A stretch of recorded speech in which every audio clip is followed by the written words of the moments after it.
Welcome to Ctrl+Alt+Deploy. I'm co-host Alex Bilotsky, And I'm uh, Kuba Fitkevich. and we have a very special guest today, Ruslan Desiatnikov from QAMentor.com. And we're really happy to have him on the show and discuss all the things about QA, AI, and what companies and enterprises are doing right now in regards to both as how they're deploying and developing applications. So welcome, Ruslan. Thank you so much. Hi, guys. Alex, Kuba, thank you for the invitation. Looking forward to have a great discussion today. So tell us a little bit about, if you could, QA Mentor. It's quick summary. It's a very big QA servicing and QA services and personnel company. So what do you guys do? Sure, absolutely.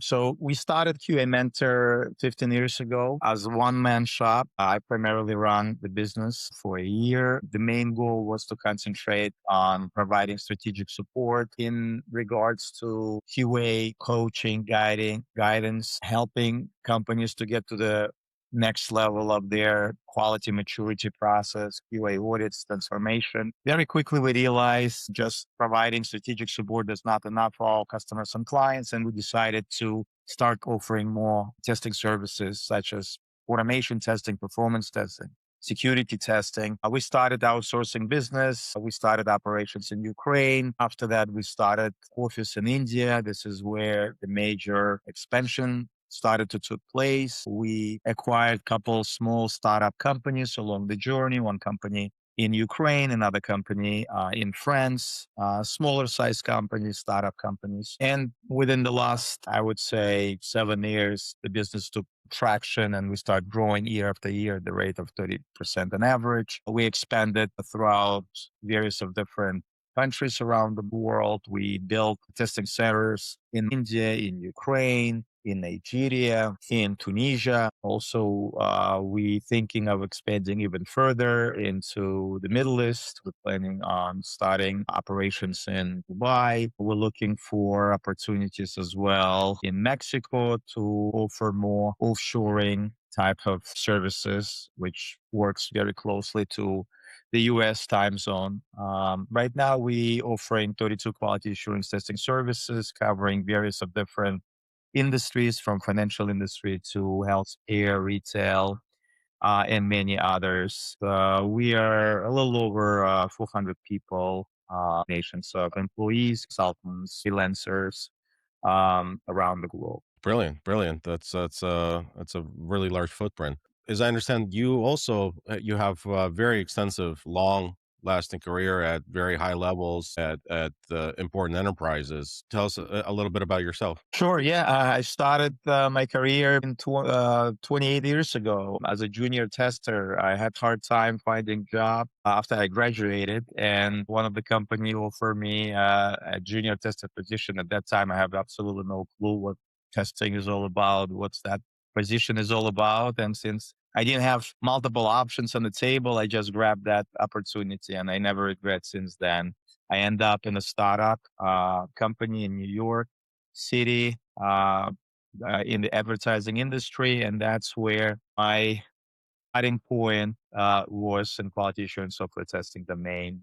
Then I moved, working in a couple other startups, learning hard way by wearing different hats, learning automation, performance, testing at the same time, until I got tired a little bit from the startup mode, 24 by 7 operations. And I wanted to try a little bit larger corporate environment. So I moved to the financial sector. I was managing big operations testing center of excellence in HSBC Bank for their, at that time, the biggest projects, flagship project, HSBC Net, that the business platform consisting of over 120 applications, which we were testing around the world with multiple different testing teams spread across the board. That was a really great experience for me looking at the global testing teams and how to manage globally multiple different organizations. And then after that, I spent 6 years in one company which called Sterling. That's the background screening company, which took huge growth in the last 6, 7 years. This company went public a few years back and being acquired right now as well. So they achieve a lot of success, and I was super happy that I contributed in building the background screening platform, which become one of the best nowadays. And then I moved to another financial institution, which is Citibank, also working there as part of the testing center of excellence, managing a pretty big portfolio of products in the payment and commercial cards area. And then I decided to, quit corporate environments and start something on my own. And that's where, the QA mentor idea came into the picture. So again, pretty much, hands-on from the junior tester position all the way to, director level managing global testing center of excellence in financial institutions and the startup companies. And that gave me a solid experience where I felt that I'm comfortable to start something on my own. Although I feel that I should have started much sooner than waiting until I get a little more maturity. But it's never too late. And that's my recommendations for the future entrepreneurs. It's never late to start and try, you know. Brilliant, brilliant. Okay. Yeah, my mother-in-law always says the best time to plant that tree, and we were talking about fruit trees and how we'll never get them. The best time to plant that tree was yesterday, but the next best time is today. Exactly, exactly. And the sooner the better, when you get, a little bit when you establish a family and have the kids, now your responsibilities increases and taking at that time, some of the tough decisions of quitting, high paid jobs and corporate environments and going pretty much to unknown territory with no clients, no investors, using your own money, it's a pretty risky situation. I always support entrepreneurs in starting the business, but they have to be very careful in considering not to jeopardize their families and their financial state with the business because there's so many entrepreneurs failed multiple times, but also I saw many of them succeeded as well, even after the failures.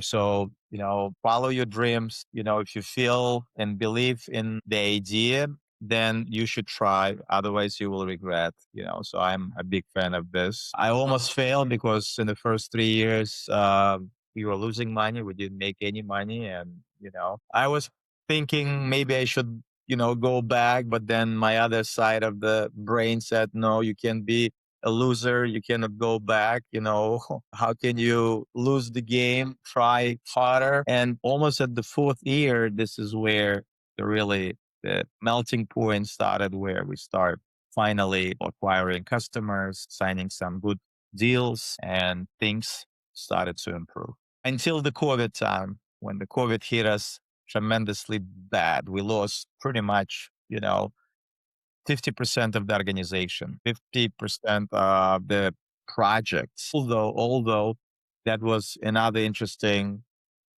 point of um, maturity levels of QA mentor where I didn't let a single employee go during that time. I felt very bad because the situation was horrible and we decided to wait and we waited for 3 to 4 months, which we burned a lot of money during this period of time. But then situation improved and it got even better because a lot of companies were outsourcing at that time. Actually, COVID triggered more outsourcing since everybody, was working from home. Many companies decided, why pay, more money to people, working in United States when they can outsource the business. Nobody coming to the office, people working. Mhm. So that's kind of was the interesting experience as well. Speaking of like different times, right now is the age of AI. Everybody is, rushing to get to it. Are you seeing or what have you experienced this last year and 25 as far as clients trying to implement AI? Are you seeing that the conversation is kind of changing for you? People asking for these kinds of things? Absolutely. In the last 3 years, we actually saw that QA demand decreases. Many of the organizations started to scale down on QA resources. And Primarily due to a couple reasons. One being, just the challenges, financial challenges, the budget cuts. Secondly, was the automation, where still decision makers were thinking that, replacing human testing with automation is the right way to go. Although I'm not really in support of that sort of ideas. And the third is the AI, which were knocking the door, where again, the same decision makers were under assumption that AI will help to test quicker, faster, magically, without really a lot of effort from the resource perspective.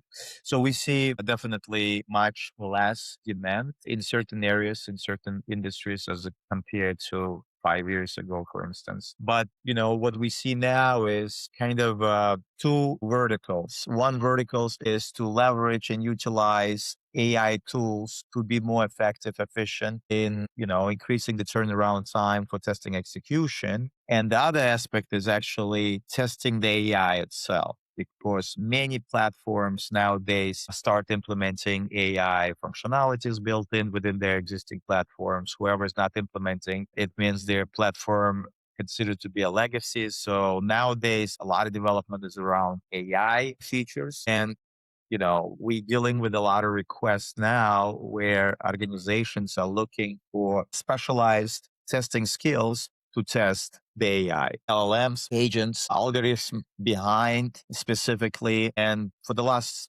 12 to 15 months, we've been researching a lot of different tools and solutions on the market, which will help us to test properly AI. And AI, I believe, tested, from two sides. One is with the human intelligence. And that's where, we design some special strategies around AI testing. But without tool support, it's not going to be 100%, perfect and effective and efficient. So we start looking and deep dive into some of the solutions which allows us to test AI, test various of different hallucinations aspects, bias, security and compliance perspective. And nowadays there's number of tools out there. The question is which tool you should go with. And that's kind of where we are at, evaluating several different tools and solutions, looking for the best, most, appropriate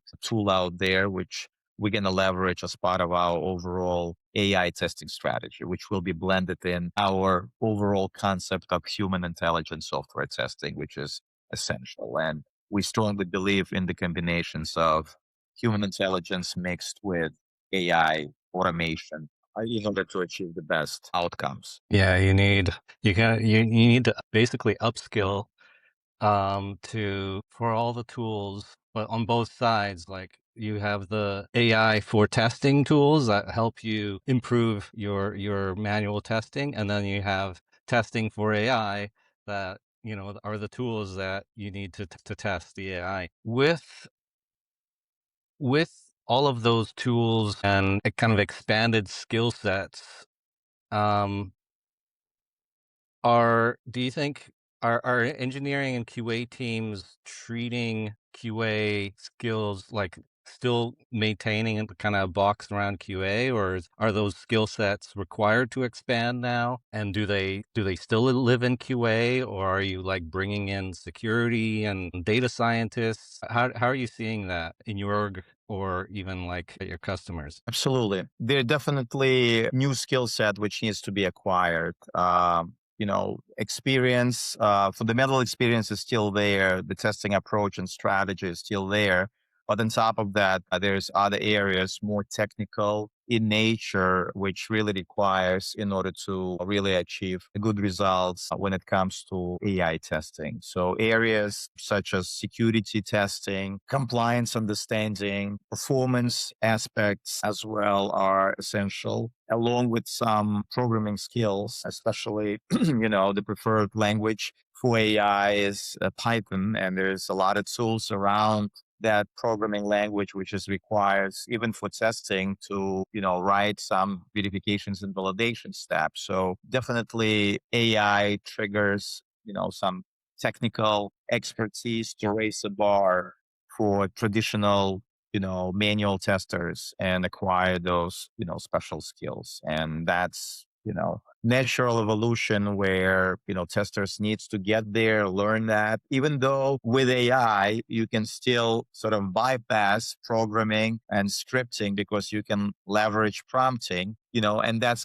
kind of the future, which I believe that I was always believed that it's got to be much simpler and easier automation tools out there than heavy lifting coding. And, when I started my career 28 years ago with a product called WinRunner, which was a C language behind, I immediately said, wow, this is pretty complex and very time consuming. It's got to be much more simplistic ways and tools out there to help to create scripts. So there was a recording functions built in back in the days in WinRunner and some of those tools. But with the recording function, you cannot go too far. You can only record some basic things. And in order to add the logic, you still need to leverage the programming aspects of this. So probably 10 years ago, the new wave of scriptless, codeless automation tools hit the market where those tools were not critical on scripting or object-oriented programming. And that's where I start seeing that my dream from 28 years ago, that their possibility to do automation much quicker, much faster, and easier, which doesn't require huge expertise in programming. And nowadays, in the last 12 months, we evaluated number of automation tools specifically, which can build automation scripts without the use of programming, without the use of scripting, technically through the AI prompting or through the simple English language where you create scripts literally by writing what you want the script to do. So I personally believe in the future, AI will allow us to simplify things, to simplify testing, especially with some of the platforms which are getting developed and built, which will not require heavy lifting coding because that's really limit ability from testers to leverage and utilize it because not everybody born to be coders and it's not easy to pick up those skills. Otherwise, testers would become developers, right? So I still believe there will be platforms to test the AI, which will be more simplistic and much more user friendly that anybody within the testing community will have this tool set with them to apply when it comes to testing AI. That's the tools which we're trying to search, we're trying to find out there, which will be very easy to use, very self-intuitive, understandable in terms of providing the results and assessments of where the AI issues are, where the AI problems are, give those insights, and gives you the ability for you to make a determination and final decision in assessing those results coming from those tools specifically for AI evaluation purposes. With all of this tooling and basically, the industry moving into uh, AI and LLMs, in the applications as the brains, and then the tools that are testing, using AI to create test cases, test plans, it become more and more automated and more automation focused. Where would you recommend somebody, taking yourself back, 20 some years ago when you were starting out, what would you recommend for somebody starting out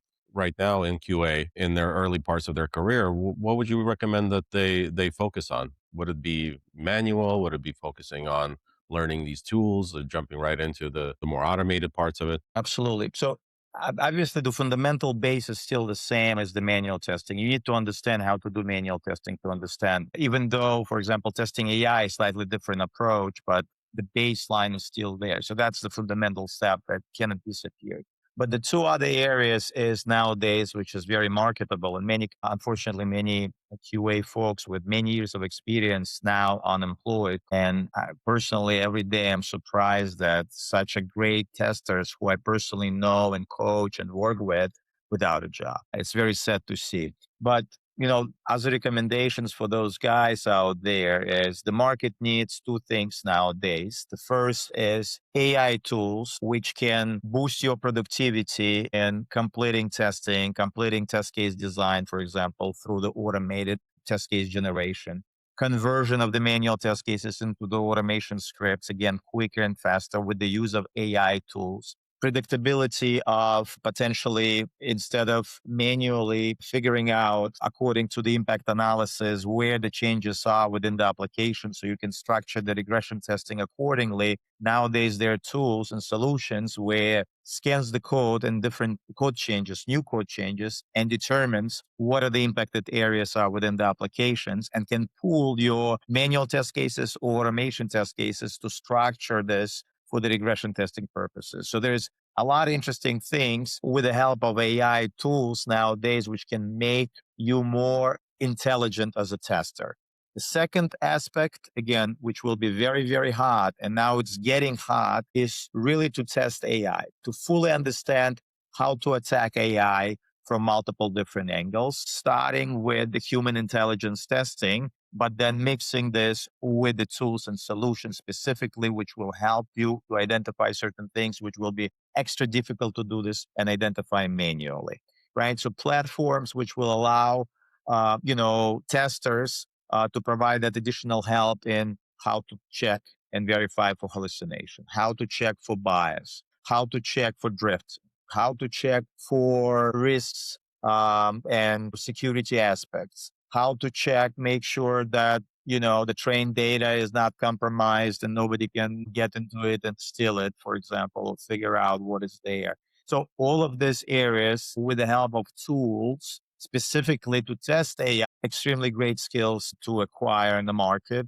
and build understanding of such a tools, where when new positions will hit the market, such as AI engineer, test engineer, or AI test analysts, you come prepared with a set of tools, or you don't need multiple tools. There is one tool, which is a good tool in your arsenal, and the strategy behind this, so you can demonstrate this, that you can add the difference in any organization who builds the AI components, functionalities, or platforms, and you will be capable of approaching the testing and put the right strategy in place with the combinations of human intelligence and the AI testing platforms for AI. That's extremely important. Where do you see the limits of tooling, and then where you have to go back to rely on experience? This is always, I mean, it's a great question, and that's where the problems are. Back in the days, I wrote an article that the tools are like toys for testers, because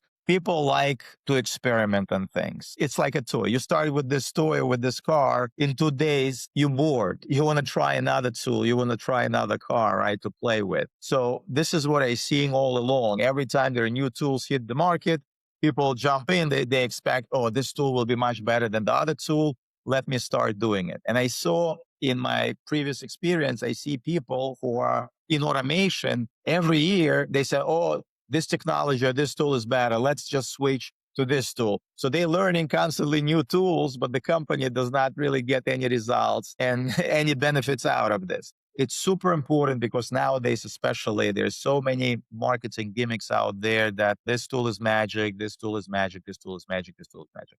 So 12 months ago, 15 months ago, we started this. I said, we got to start looking and evaluating and doing our own due diligence. I can't afford just look at the demo where they show a couple things and things which are working, and say, oh, this is a great product. So I said, we have to determine this ourselves hard way. So I built a focus group within my organization, 12 members team, combinations of experts in automation, smart people who are manual testers only, people with the scriptless, codeless automation skills background, combinations of those. And we start evaluating tool after tool. In the last 15 months, we evaluated 6 different tools. Each tool, it takes us to evaluate on average about 2 months. That's what we did. I saw an article on LinkedIn probably 6 months ago where I joked. Somebody posted the article. We evaluated 36 AI automation tools in 1 week. And they said, maybe ChatGPT evaluate it and give you the, the overview of this, but not you, because I wish, or share with me your wisdom, because I'm evaluating one tool for 3 months already, and I have so many more tools to evaluate. How can you do that, right?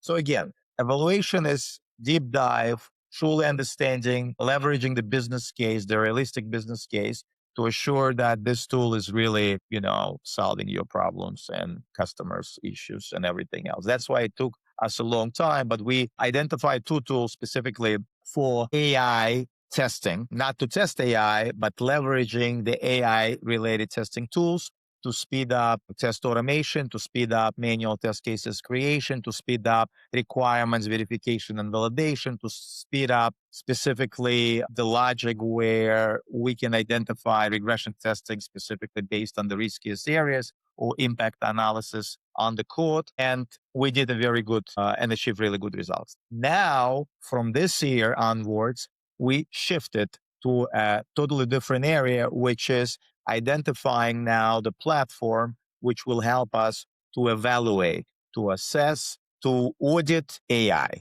truly AI. And this is where we actually identify several tools. And believe it or not, TestSavant was one on the list as well. So we're going to do free trial on your platform and see, what types of, benefits and what types of functionalities it brings to the table, along with three other tools, which we shortlisted as well. So hopefully we can get some really good progress and be in a position to identify that platform, which now will become our toolkit or our ammunition to go to the war and fight with AI and really support our customers and clients. So that's kind of the idea. That's kind of the goal for us in our maturity and evolution within AI. And we're studying AI every day. We're learning, we're reading. I cannot say I am expert in AI. I see some experts on LinkedIn after a couple trainings, claiming that they are AI experts, but this is a learning curve for everybody. So you don't have to be shy that you don't know much about it. It's a learning process. And the more projects we do and more customers we support with AI initiatives and their platforms, the more mature we become. And this is definitely the future, and the future is there for special platforms and tools which will help to evaluate AI, which will be easy for use. Not heavy lifting programming again, but the tools which will be simplistic in nature, and anybody, whether you're a tester, whether you're a business analyst, whether you are a developer, would be able to leverage and utilize this platform to assess AI. That's sort of the idea. Yeah, and I think the challenge for tool providers like ours is to figure out that balance of easy to use and thorough, right? And sometimes uh, the trade-offs are impossible. So in terms of like thoroughness and kind of what your customers are asking for, are there any specific risks that they're more concerned with than others in terms of AI? Absolutely. Yeah. I mean, there's a lot of risks associated with AI by itself because, there's many open AI, connections, which can compromise, the artifacts, the data, the documentation. I give you an example. Every project starts with requirements, right? And the requirements, typically are very sensitive type of information. Now, just imagine that, any types of verification or validation of the requirements, which we inspecting through the eyes, can also be inspected automatically through the tools where some AI tools can identify gaps in the requirements itself. So imagine that you connecting AI tool, which is a cloud-based solution, and somebody is, requesting you to upload that secretive document, which is your idea, which you don't want anybody to look at. And it's getting uploaded somewhere, on the cloud for AI tool, which is not even necessary built behind its own LLM, right? It's the open AI. And, that's a huge risk. So many organizations, very skeptical when it comes to truly AI platforms. They evaluating this from the compliance and risk perspectives because they have the separate departments now who will evaluate those products consisting of AI components to approve before you onboard this tool or you onboard that platform for any types of usage. So from the risks and compliance perspective, it's super, super important. And if, the tools within the organization, which can somehow evaluate, what's the risk level are for this particular AI tool, which we're trying to integrate with, or we're trying to build this as the ecosystem with some third-party integrations, if you will have independent, unbiased platform, which can provide you with that evaluation and tell, well, there is no risk, or risk factor is minimal or zero, or 3%, it's going to be super, super important, right?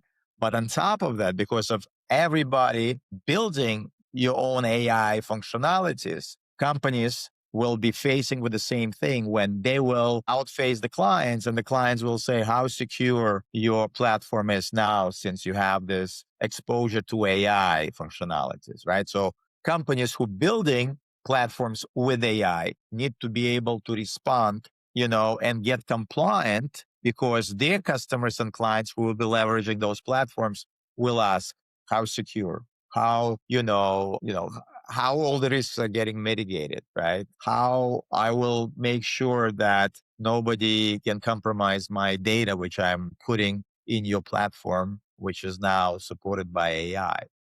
All Mhm. of this comes again to the same point there. It's got to be solution out there which can evaluate and provide you with the risk factors, or identify risks or identify zero risks and give you that conclusion based on the assessment that there is no issues, there is no risks, everything is looking good, and somebody will take a final decision after that. Yeah, evidence is very important, especially for high risk companies and high compliance companies, fintech, right? Banking, insurance, Health care health. industry as Yeah, well. health. Absolutely. Yeah. Um, one of the challenges that we keep trying to solve is how fast this industry, the AI technology, is moving and how fast it's progressing. We've seen only, I think, like a year and a half, less than 2 years ago, we've had GPT-3 come out and kind of revolutionize everything. Now we're at 5.2 agents. So staying ahead of the game is very important and a serious challenge for us, as it is for everybody. What do you see as the major trends going into this year 2026, and what do you see as these high compliance companies? What are they focused on for this year? So many companies, focusing obviously, and a lot of budgets allocated, because I'm part of those, discussions with decision makers, with CIOs, CTOs, a lot of investments going now into AI, building AI for existing platforms, for companies who owns those platforms, but also introducing AI as the tools and solutions to speed up the development process, to speed up the testing process, to speed up the compliance security, processes as well. So definitely every company, think strategically about AI roadmap implementation for their products, but at the same time, assurance that whatever is getting implemented will not hit with the lawsuits because of compliance issues relating to the AI, right? So again, a lot of opportunities out there, in terms of building the solutions, and make your platforms, for example, banking platforms, right, with AI implementations, much more mature, more intelligence for the users, right? So that's where a lot of potential features AI related will, come to the market.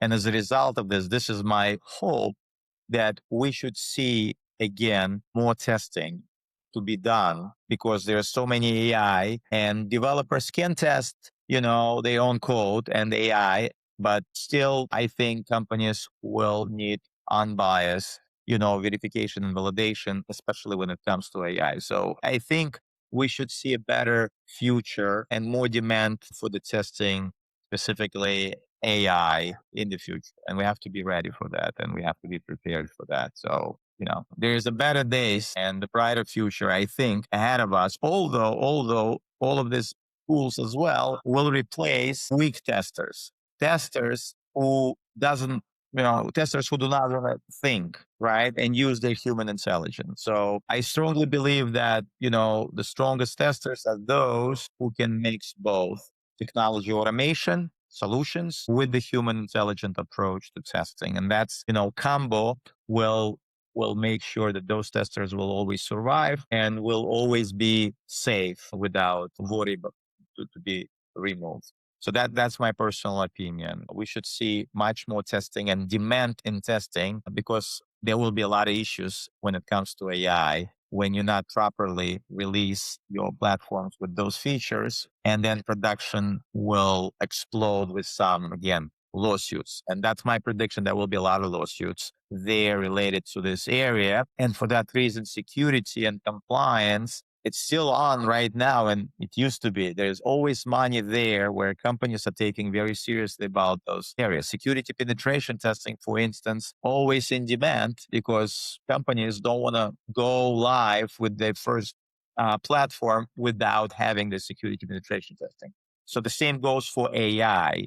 From the red teaming concept and security perspective nowadays, it will become a norm. It will become a fundamental base of pre-qualification for any AI. So that's very, very important. I think one thing that I haven't wrapped my head around is, the future where AI is the software developer, the future where AI is the tester. Um, then we have to test the tester, and at some point we get cut out of the picture. But I'm not sure we're close to that yet. Well, everybody nervous, right? Because with the help of AI, you don't need to write a code as well, right? AI will write a code. If AI can write a code, then behind tool, there could be non-technical people. But then the question is, again, how do you verify and validate that the code which is written by AI is valid? Because in testing, we can qualify and pre-qualify, for example, manual test cases created and generated by AI. Mm-hmm. Junior testers might not really see the problems, but the experts and senior level testers will definitely identify problems with the output of those manual test cases. And you cannot take the output of those test cases for granted and say, oh, okay, let's just execute them. They're missing scenarios. They're missing edge cases, negative scenarios, field validation rules, business rules. You gotta still have to have an expert within the team who would verify and validate the output from AI. And no matter what types of platform is there, the final decision stays with the human by providing the output from any types of platforms. And even 60% of accuracy from some of the tools is still a huge help nowadays, because it's better than zero. It's better than nothing. So some decision makers expecting AI to be 100% accurate, it's not possible, at least nowadays, right? Across the board. And that's what we proved by evaluating many, many, many platforms in the last 15 months, where we see some gaps, we see some issues, but we also see some really good things, which saves tremendous amount of time for us, and achieving and helping us to boost productivity and achieve a very quick turnaround time. So regardless of the platforms, if some of the platforms will provide only 50% coverage on hallucination, on biasness, right? It's still a huge value add, in my opinion, because that's definitely will be arm human testers with that type of information, with that type of evaluations, which is a tremendous help. So I'm a big fan, or rather, people are looking for miracles where the tools will do everything by itself. It will never happen, right? That's why set for 50-60%, still a good value add, and it's still a good benefits, as the platforms are getting mature, they're getting better day by day. At some point of time, we'll get very close to 100% of, accuracy of, and that's sort of my reasoning behind. Whenever somebody say, well, all AI products are still not mature enough, that's why we don't need to use them. It's a wrong perception. It's a wrong mentality. It shouldn't be this way. It's super early in the game, and my perspective is that testing and testers will become even more and more important. because right now there's a lot of people who are very short-sighted and aren't able to really see the somewhat middle term kind of future, midterm future, where the user experience with what we typically interact with software and how we interact with it is going to change very drastically, because with AI getting better at coding, at least the basics of coding, the UI, the application itself will be very dynamic based on the user's request. AI will be able to learn more and more about the user's needs and how the user interacts with the system and adjust itself. So it becomes more and more important to have that human in the loop kind of term that always goes around. And that basically puts us all into a position eventually of becoming testers as we evaluate and test what is being produced for us as we're using it, giving feedback as this UI is not really applicable to my specific request or my specific need right now.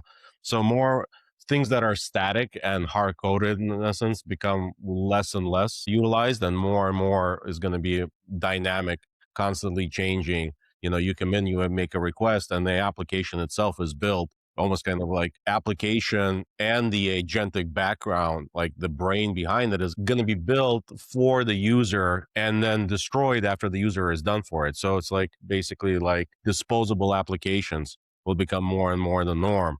So the future of AI and application development and testing is probably going to be one of the biggest growing areas over the next few years as some of these systems mature and how we use them and gets more and more defined. Do you see something like that? Do you see, kind of like with the internet days, the web days 20 some years ago, right? The .com days, how much has progressed? Like I always use as an example as like Amazon, something that started out as a book and CD retailer is now the world's biggest mall, right? And retailer for everything. So what do you see in the longer term, I guess, beyond the next couple of years? How do you see application development and QA's role in it all change? And what is the future for QA? Sure. So, I mean, we're trying to solve from the beginning three main problems, right? Customers want speed, right? They want quick turnaround time. They always think, testing is a bottleneck to everything, right? And delays to everything, right? So they want this very, very quick. Second, they want cheap, right? They want this very cost effective, right? Now with the tools where you don't need to spend so much time doing it, with a human effort, certain things, right? You definitely can cut cost on that. And as a result of it, it should get cheaper, right? So for instance, back in the days, we've been writing and creating manual test cases by writing. Now we're leveraging AI to help us to even the baseline, to 50% of accuracy, and then 50% we're adding and modifying things. Already we ahead of the game. And for that reason, I cannot charge the same number of dollars which I charged before because I'm spending less, Hmm. right? With the utilization of the tool. So that's what expectations are. Clients want cheaper, faster, right? And also with exceptional quality. Now, exceptional quality, it's always the problem, right? If it's cheap, by default, it cannot be exceptional quality, right? So we're trying to solve this problem. Now, with AI, the problem of speed, this is essentially which should be resolved because you can do things much, much, much, much quicker now, right? So I think the project's development cycles will be reduced the same way, the same expectations as decision makers are expecting from testing cycles to be reduced now with the help of automation, right? So it's got to be much quicker and faster. So I think because the speed is always a concern, and when you do things quickly and faster, you make mistakes, right? You mentioned something very important, human in the loop, right? But I want to add something. It cannot be just any human. It's got to be a smart human, right? If you have somebody who just sits there, I'm a human in the loop. I got the output from AI. I really don't know. It looks okay. And that's it. And they approve it. It will not make any difference, right? So again, you got to have that expertise of the person who truly will evaluate the output or spot check until he or she will feel comfortable that it's produced and provides exceptional quality as the output, right? And then trust but verify all the time. But you cannot just trust without verifying. And if you're not smart enough, you cannot verify truly because you're not competent to make that determination and that decision. So I feel, again, smart testers will always be there. Testers who are lazy, who wants to take shortcuts and want to only rely on tools will disappear. Mm, That's kind of my reasoning. But I personally feel that because of that speed and expectations from AI that now everything will be much quicker and faster, and in some case cheaper, I believe the quality will struggle big time. And it will take some time to see mhm, the effect, to see this major impact.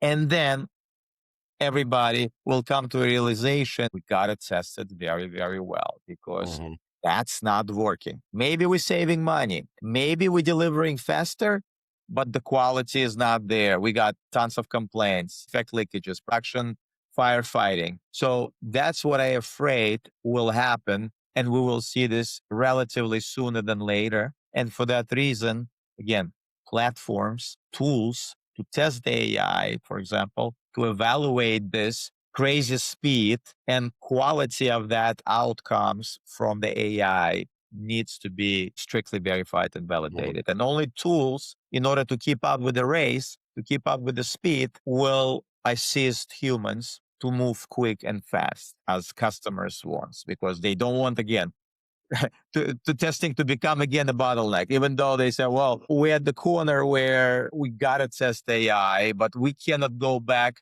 20 years ago when the testing cycles took 3 months. Literally, I was working for one financial institution. Guess what? I was managing system integration, system testing for bank, and we were giving 1 month for testing. It was the waterfall approach. 1 month for testing. UAT got 3 months for testing.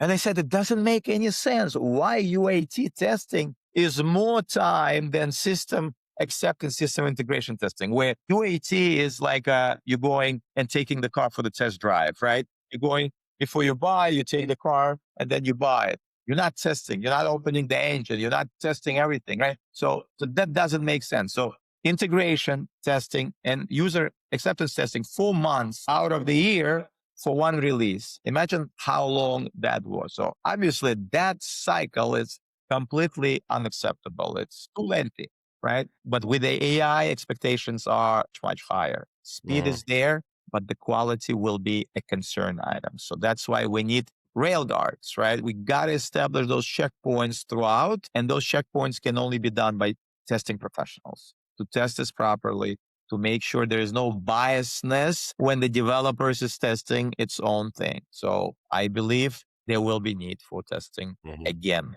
very, very soon as everybody start releasing AI and getting a hit, because in production there's issues, there's problems, there are concerns, there's mhm. biasness, there's lawsuits, and that will trigger again. We should not be cheap about the quality. We should not compromise quality. Maybe we should rebuild QA again, and make QA great again. Okay, great again. No, as the term goes, there's fast, there's cheap, and there's good, and you can only pick two, right? Yeah, I mean, Y- three is not possible. Yes, So three far, is not nobody come possible. up with this, formula to solve those three Yeah. puzzles at the same time, right? Yeah. Yeah. My last question would be as the right now, QA relies heavily on the requirements in order to come up with test plans, and then test cases come out of that. With requirements for LLMs and agents, since the underlying system and the underlying brain is very much non-deterministic, right? It's probabilistic. You can ask the same thing 20 times, and a couple of those times will be a different result, maybe a slightly different result every time. And as we progress, where more and more AI is, deciding what and how we interact with systems. Has that changed there? How are teams, you think, dealing with this problem where the requirements can't be so static? Because now with LLM as the brain, it's a lot more dynamic as far as what could be the output. How are test cases and test plans adjusting to that? What's QA doing to get ready for that? Absolutely. So again, The testing is totally different. And we had learned this the hard way. A couple months ago, we've been asked to test one platform which can build platforms through AI, right? And certain things were there where the client asked us to test. They have their own test plan. And we executed and we tested this. And then we start finding some other problems and other issues, but they were not problems. They were not issues. It was problems because our mindset was oriented towards traditional testing. Again, with AI, it's a complete different ball game by itself. And you have to adjust your testing strategies, your style of test cases and test scenarios accordingly. It's not an easy switch, it's actually a difficult switch. It was actually very difficult for me as well, because I always said, but why not this? I mean, to me, this is a problem, but that's not a problem, So it took me some time as well to adjust and adapt to this style. And I can only imagine for relatively non-experienced testers how difficult it is. So there definitely need to be a lot of coaching, a lot of training, a lot of guidance out there, understanding the requirements and interpreting those requirements, because they're not exactly the same as the traditional typical requirements for any applications. So everything will definitely needs to be, a lot of education needs to be done. Great So thought. again, I'm looking for platforms which will help even from requirements verification and validation to predict and also identify gaps when you're building, for example, an LLM or some kind of AI related functionality. The platforms will evaluate the requirements itself and can find the gaps there as well when it comes to the truly AI proper implementation, and will critique and say, well, you have to change this there, or the business rule shouldn't be that way, or declared in this particular case. So, those intelligence within the platform, apart from the actual testing for specific hallucination or biasness, even early on, starting with requirements verification to make sure that the requirements are vetted to build the proper AI functionality or AI agent or AI LLM or AI platform. That will be also super crucial. And hopefully some of the products or platforms will include that assessment, which is the initial stage for any software development lifecycle. Hmm. Brilliant. Well, that's amazing, Ruslan. Well, this is a great conversation. I think the topic of AI and QA and how it all fits together, I think it's such an interesting topic because it's evolving right now from just like, for us, it's from like security tooling into QA and assurance and risk mitigation. How can people get in touch with you if you want to get it, if if if you want to share that information? I mean, anybody can find me on LinkedIn. I'm there, trying to answer any questions which people might have. And they can always write to support@qamentor.com again with any types of questions. We don't charge money for consultations or coaching tips or advices. So anybody, can reach us out and we can try to help anybody. Also, we have a lot of free information. We have online e-learning courses. We're building right now absolutely free course on human intelligence software testing, which is totally brand new, innovative approach to testing from the human perspective. So lots of information will be shared, and that's what QA mentor in the DNA, in the blood, mentor, right? We try and like to mentor people and grow them and bring them to the next level, especially during this difficult time when our QA industry is getting a hit. But I feel very positive that things will change. There will be better days and there will be, again, QA will be respected again and in demand again. That's fantastic. Like, Trump trying to make America great again. I'm trying to make QA great again. Yeah. Well, based on this conversation and like the quality of your insight, I would absolutely highly recommend that anybody that it needs any kind of software testing, any insight, they would absolutely reach out to you. Appreciate. And thank you very much for being such a great guest. Really appreciate having you on here. And thanks for a really great talk. Thank you guys. Thank you, Ruslan.